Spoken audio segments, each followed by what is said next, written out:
宙の神秘に満ちた物語をお届けします。今日は、私たちの宇宙の存在そのものを揺るがす大きな謎についてお話しします。科学の歴史の中で、私たちは多くの謎を解き明かしてきました。雷は天罰ではなく自然現象だと分かり、病気は悪魔の仕業ではなく微生物によって引き起こされることを理解しました。しかし今、私たちはさらに深い謎に直面しています。それは、なぜ私たちは存在できているのかという根本的な問いです。例えば、皆さんはバランスゲームで遊んだことがありますか？積み木を積み上げていって、少しでもバランスが崩れると全て倒れてしまう。あのゲームです。私たちの宇宙は、そのバランスゲームよりもはるかに繊細な均衡の上に成り立っているのです。実は、私たちの宇宙は存在してはいけない宇宙なのです。それは、数学的な計算上、宇宙のバランスが完全に崩れているはずだからです。これを理解するために、まず宇宙の基本的な材料について知る必要があります。私たちの体も、机も、空気も、すべては素粒子という極小の粒子でできています。その素粒子たちは、いくつかの基本的な力によって互いに影響し合っています。例えば、磁石がくっつき合うように、または重力で物が地面に落ちるように、量子物理学の計算によると、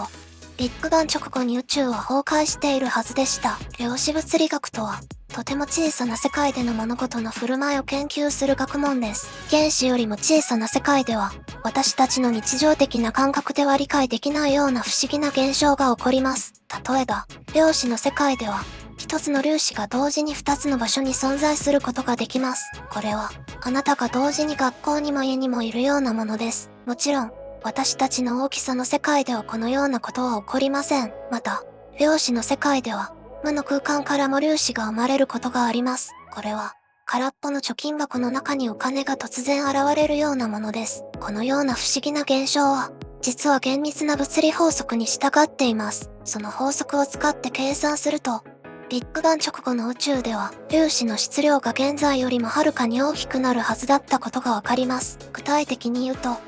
例えば 1g の砂が、富士山1000個分の重さになるようなものです。そんな重い粒子で宇宙が満たされていたら、重力の影響で一瞬で宇宙全体が潰れてしまうはずでした。これは、ガラスのコップを高いところから落とした時のように、重力によって宇宙が押しつぶされてしまう現象です。ただし、その速さは私たちの想像をはるかに超えるものでした。なぜなら、すべての粒子が現在の1000億億倍も重かったはずだからです。これを身近な例で説明すると、あなたの持っているスマートフォンが突然、東京スカイツリー100万個分の重さになるようなものです。このような途方もない質量を持つ粒子で満ちた宇宙では、私たちが知っている物質は一瞬で超高密度の塊となり、巨大なブラックホールとなってしまうはずでした。現代の科学技術を使って、スーパーコンピューターでシミュレーションを行っても、このような宇宙は一瞬で崩壊することがわかっています。まるで、積み木で作った高層ビルが突然100万倍の重さになり、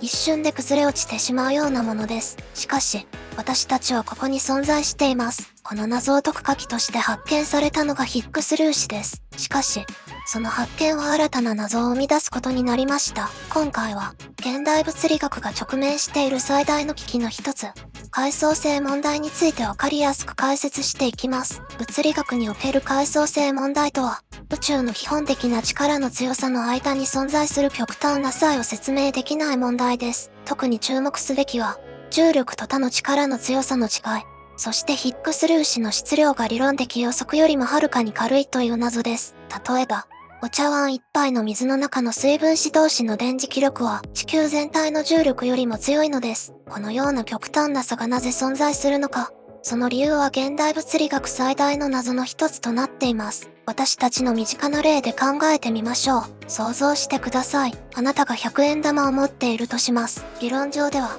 この100円玉は実際の重さの1000億億倍もの重さになるはずなのです。でも実際はそうではありません。なぜでしょうか？この問題を理解するために、まずは素粒子物理学の標準模型について説明していきましょう。標準模型は、20世紀物理学最大の成果の一つです。これは、料理のレシピのようなものです。レシピには材料と作り方が細かく書かれています。このレシピに従えば、私たちの知っているすべての物質を作ることができます。例えば、水素原子は電子一つと陽子一つを電磁力で結びつけるというレシピで作られます。標準模型は、約50年の実験と理論的研究を経て完成した、人類の英知の結晶とも言えます。世界中の物理学者たちが、様々な実験を重ね、数えきれないほどの試行錯誤を経て、この理論を構築してきました。アインシュタインの相対性理論や量子力学といった、20世紀の偉大な物理理論をすべて統合した、まさに物理学の集大成とも言える理論なのです。しかし、この理論には当初、重大な問題がありました。理論上では、すべての粒子は質量を持たないはずだったのです。質量のない粒子は常に高速で移動しなければなりません。つまり、理論上の宇宙では物質は存在できないことになります。これは明らかに現実と矛盾します。私たちは確かに存在していますし、物質も存在しています。この矛盾を解決するために提案されたのが、ヒッグス場とヒッグス粒子です。ヒッグス場は宇宙全体に存在する特別な場で、粒子に質量を与える働きをします。例えると、プールの中を歩く時の水の抵抗のようなものです。水中では動きにくいように、ヒッグス場の中でも粒子は重くなるのです。2012年、欧州原子核研究機構、セルンの大型ハドロン衝突型加速器、LHC でヒッグス粒子が発見されました。このヒッグス粒子の発見は、科学史に残る大きな出来事でした。50年以上前に理論的に予見されていた粒子が、ついに見つかったのです。これは、誰も見たことがない生き物の存在を推理して予見し、その何十年も後に実際にその生き物が発見されたようなものです。例えば、恐竜の化石から、その生物の存在を予測するようなものです。ヒッグス粒子の発見には、世界中の科学者たちが協力しました。その数は1万人以上にも及びます。これは、世界中の料理人が力を合わせて、誰も見たことがない新しい料理を作るようなものです。発見に使われた大型ハドロン衝突型加速器、LHC は、スイスとフランスの国境をまたぐ巨大な実験施設です。その大きさは東京ドーム約30個分にも及びます。この LHC では、高速に近い速さで粒子を加速させ、正面衝突させます。その衝突のエネルギーは、蚊が飛ぶ時のエネルギーと同じくらいです。しかし、それが非常に小さな点に集中するため、温度は太陽の中心の100万倍にも達します。これは物理学における画期的な発見でした。この発見は、新聞やテレビでも大きく報道され、2013年のノーベル物理学賞の対象となり、フランソワ・アングレール博士とピーター・ヒッグス博士が受賞しました。ヒッグス粒子の発見は、まるで宝探しのような壮大な科学の冒険でした。しかも、その宝物が本当に存在するかどうかも確実ではありませんでした。科学者たちは、巨大な加速器の中で起こる10億回以上の粒子衝突の中から、ヒッグス粒子の痕跡を探し出さなければなりませんでした。これは、東京都の面積ほどある砂浜の中から、特定の一粒の砂を見つけ出すようなものです。そして、ついに見つかったヒッグス粒子は、科学者たちの予想とは少し違う性質を持っていました。それは、まるで長年探していた宝物を見つけたら予想していたよりもずっと軽かったようなものです。この予想外の発見は新たな謎を生み出すことになります。なぜヒッグス粒子はこんなにも軽いのか。この問いは現代物理学最大の謎の一つとなっています。実はヒッグス粒子の質量は私たちの宇宙の安定性に深く関係しています。もしヒッグス粒子の質量が少しでも違っていたら、私たちの宇宙は存在できなかったかもしれません。しかし、この発見は新たな謎を生み出すことになります。それは、なぜヒッグス粒子の質量がこれほど小さいのかという問題です。理論的な計算では、ヒッグス粒子の質量は現在観測されている値よりもはるかに大きくなるはずでした。この問題を理解するために、量子の世界の不思議な性質について説明する必要があります。量子の世界は、私たちの日常的な感覚では理解が難しい、不思議な法則に支配されています。例えば、量子の世界では位置と速度を同時に正確に測ることができません。これはハイゼンベルクの不確定性原理と呼ばれる法則です。これを日常的な例で説明すると、次のようになります。あなたが暗闇の中で動いているボールを探そうとしているとします。ボールの位置を知るためには、光を当てる必要があります。しかし、光を当てることで、ボールの動きが変わってしまいます。同じように、量子の世界では、観測すること自体が対象に影響を与えてしまうのです。これは、料理中にオーブンの中を覗くと温度が下がってしまうようなものです。量子の世界では、真空は決して空ではありません。絶えず粒子と反粒子のペアが生まれては消えを繰り返しています。これは量子揺らぎと呼ばれる現象です。量子揺らぎは、私たちの目には見えない微小な世界で常に起こっている現象です。例えるなら、湖の表面に絶えず小さな波紋が立っているようなものです。この揺らぎは、真空中でも絶え間なく起こっています。真空といえば何もない空間というイメージがありますが、実は量子の世界では、真空は様々な粒子が生まれては消える、とても活発な場所なのです。これは、沸騰したお湯の中で気泡が次々と現れては消えるようなものです。ただし、量子の世界では、粒子と反粒子のペアが生まれては消えています。反粒子とは、通常の粒子と正反対の性質を持つ粒子のことです。例えば、電子の反粒子は陽電子と呼ばれ、電子とは逆のプラスの電気を持っています。これらの粒子と反粒子は、生まれた直後にお互いを打ち消し合って消滅します。まるで、プラスとマイナスが打ち消し合うように。しかし、この量子揺らぎは、粒子の質量に影響を与えます。それは、波紋が湖面に浮かぶ木の葉を揺らすように、粒子の性質を変化させるのです。身近な例で説明すると、これは貯金箱の中でお金が突然現れては消えるようなものです。このような量子の世界の現象は、私たちの日常感覚からすると非常に不思議に感じます。しかし、これらの現象は実験で確かめられており、現代のテクノロジーにも応用されています。例えば、スマートフォンの中にあるトランジスタは、量子効果を利用して動作しています。また、量子暗号通信という、盗聴が理論的に不可能な通信方式も実用化されています。量子揺らぎの影響は、特にヒッグス粒子において重要です。通常の粒子では、量子揺らぎの影響は比較的小さく、互いに打ち消し合う傾向があります。これは、大勢の人が同時に机を揺らしても、その揺れが互いに打ち消し合って、机はそれほど大きく揺れないのと似ています。しかし、ヒッグス粒子の場合は違います。ヒッグス粒子は、他の粒子とは異なる特殊な性質を持っているため、量子揺らぎの影響をまともに受けてしまいます。これは、まるで大勢の人が同じ方向に机を押すようなもので、その影響が積み重なって、理論上では途方もなく大きな質量になるはずなのです。例えば、私たちの体の中の原子1個分のヒッグス粒子が、理論上では東京スカイツリー1000個分もの質量を持つことになってしまいます。もちろん、これは量子の世界でのみ起こる現象です。この量子揺らぎは、粒子の質量に影響を与えます。理論的には、これらの揺らぎによってヒッグス粒子の質量は無限大に近づくはずです。しかし実際には、ヒッグス粒子の質量は比較的小さな値です。これは物理学者たちにとって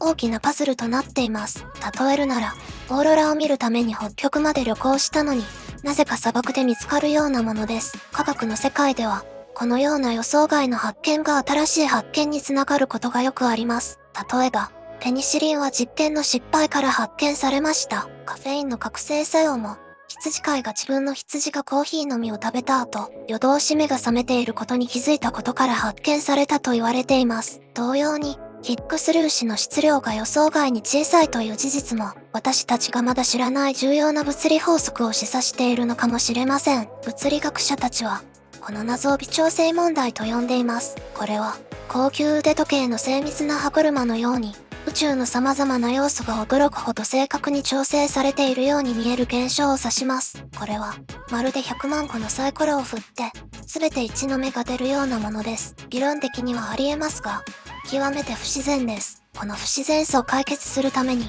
物理学者たちは様々な理論を提案してきました。これらの理論の中には、私たちの宇宙が実は高次元の世界の一部かもしれないという考えもあります。これは、平面的な影絵が3次元の物体から作られるように、私たちの3次元の世界も、より高次元の世界の影かもしれないというアイデアです。また、私たちの宇宙が無数の平行宇宙の一つではないかという理論もあります。これは、大きな海の中の無数の泡のように、それぞれの宇宙が独自の物理法則を持っているという考え方です。さらに、ヒッグス粒子が実はもっと小さな粒子の組み合わせでできているという可能性も研究されています。これは、原子が電子や陽子、中性子でできているように、ヒッグス粒子もより基本的な粒子の組み合わせかもしれないという考えです。これらの理論は、一見すると空想小説のように聞こえるかもしれません。歴史を振り返ると、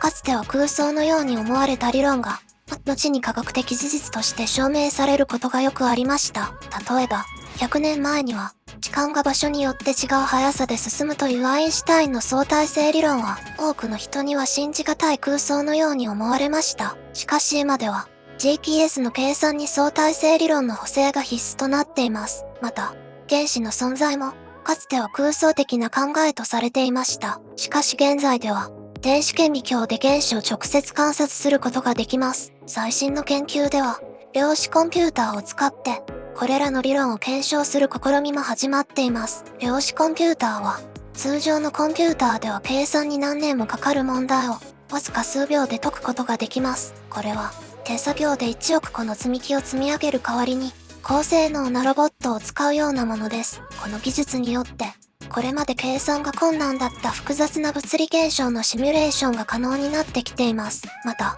人工知能を使って、膨大な実験データから新しい物理法則を発見しようという試みも始まっています。これは、大量の星空の写真から新しい星座を見つけ出すようなものです。さらに、宇宙観測技術の進歩により、初期宇宙の様子をより詳しく調べることができるようになってきました。これは、古い写真をデジタル処理で鮮明にするように、宇宙の歴史をより鮮明に見ることができるようになってきているのです。しかし、これらはすべて数学的な基礎に基づいて提案されており、実験による検証の可能性も研究されています。その中で最も有名なのが超対称性理論です。超対称性理論では、すべての粒子には対となる粒子が存在すると考えます。例えば、電子には超対称な電子が存在するはずです。この理論が正しければ、これらの超対称粒子がヒッグス粒子の質量を自然な値に保つことができます。超対称性理論は、まるで鏡に映った世界のようなものです。私たちの世界の粒子には、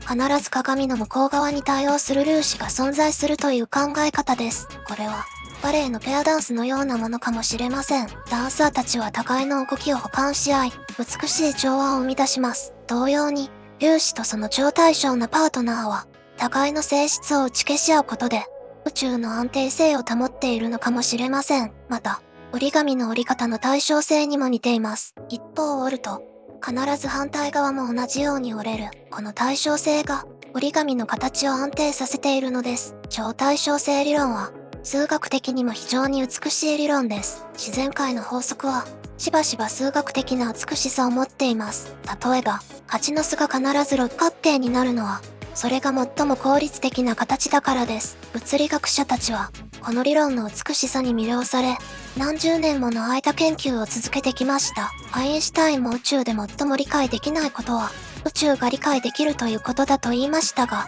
超対称性理論もまた、宇宙の深い理解可能性を示唆しているのかもしれません。しかし、これまでの LHC での実験では、予測された超対称粒子は発見されていません。これは物理学における深刻な危機となっています。では、この問題をどのように解決すればよいのでしょうか。いくつかの可能性が考えられています。一つ目は、ヒッグス粒子が実は複合粒子である可能性です。これは、原子が電子と原子核から構成されているように、ヒッグス粒子もより基本的な粒子から構成されているという考えです。二つ目は、多元宇宙論による説明です。この考えによれば、私たちの宇宙は無数の宇宙の一つに過ぎません。それぞれの宇宙で物理法則が少しずつ異なり、その中で私たちの宇宙は、生命が存在できる特別な条件を満たしているというものです。これは人間原理と呼ばれる考え方です。例えると、宝くじの当選者だけがなぜ自分が当選したのかと考えるようなものです。実際には膨大な数の外れくじがあるのですが、当選者は必然的に当選くじを持っているのです。同様に、私たちが存在できる宇宙に存在しているのは、ある意味当然かもしれません。しかし、この説明に満足できない物理学者も多くいます。なぜなら、これはなぜそうなのかという物理学の根本的な問いに答えていないからです。現在、世界中の物理学者たちがこの問題の解決に取り組んでいます。この研究には、様々なアプローチがあります。例えば、日本の研究チームは、新しい数学的手法を用いて問題に取り組んでいます。これは、複雑な迷路を解くために、上空から全体を見渡すような方法です。また、量子コンピューターを使った研究も進められています。量子コンピューターは従来のコンピューターでは何年もかかる計算をわずか数秒で行うことができます。これは手作業で1000ピースのパズルを組み立てる代わりに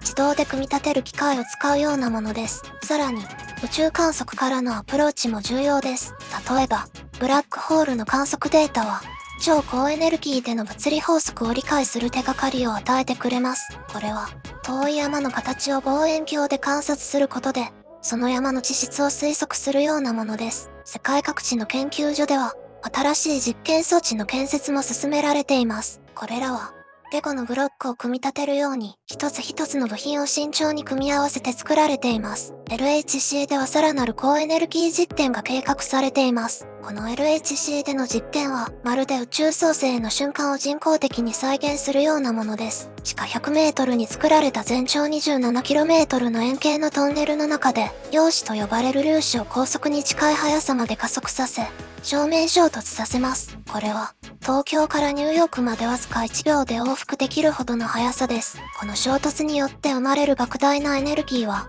ビッグバン直後の宇宙の状態を再現します。例えるならタイムマシンで138億年前に遡るようなものです。実験で得られるデータ量は途方もなく1秒間に1ペタバイト、100万ギガバイト以上のデータが生成されます。これは約20万年分の HD 画質の映画に相当します。このビッグデータを解析するために、世界中の研究機関がネットワークで結ばれ、まるで巨大な頭脳のように協力して作業を進めています。また、新しい理論的アプローチも次々と提案されています。最近特に注目を集めているのは、量子もつれという現象を利用した研究です。量子もつれとは、離れた場所にある2つの粒子が瞬時に影響し合う不思議な現象です。アインシュタインはこの現象を不気味な遠隔作用と呼び、懐疑的でした。これは、東京とニューヨークにいる双子が、同時に同じことを考えたり感じたりするようなものです。しかし現在では、この現象は実験で確認されており、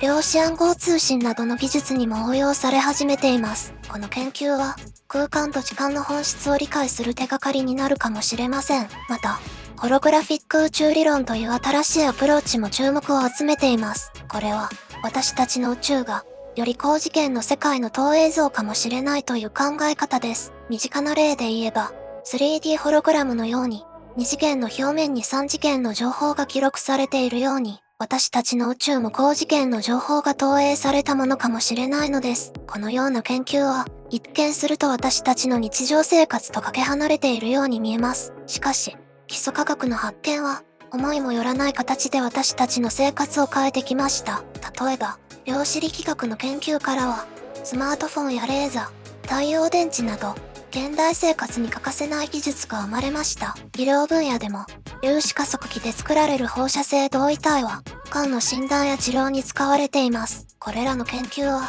人類の知的冒険の最前線です。かつてのコロンブスやマゼランが未知の大海原に乗り出したように、現代の物理学者たちは、数式という羅針盤を頼りに未知の理論の海を航海しているのです。私たちの宇宙の始まりは、単一の点から全てが生まれた壮大な瞬間でした。その瞬間、時間も空間も、そして物理法則すら存在していなかったのです。あたかも、無双だにしなかった次元から現実が立ち上がってくるような出来事でした。この研究は、まるで138億年前の宇宙の態動に耳を澄ますようなものです。広大な宇宙空間の中で、無数の銀河が渦を巻き、超新星が爆発し、ブラックホールが地空を歪めている。そんな壮大な宇宙の営みの中に、私たちの存在を可能にした微細な法則が隠されているのかもしれません。アンドロメダ銀河の中心には、太陽の数百万倍もの質量を持つ超巨大ブラックホールが存在します。その強大な重力は、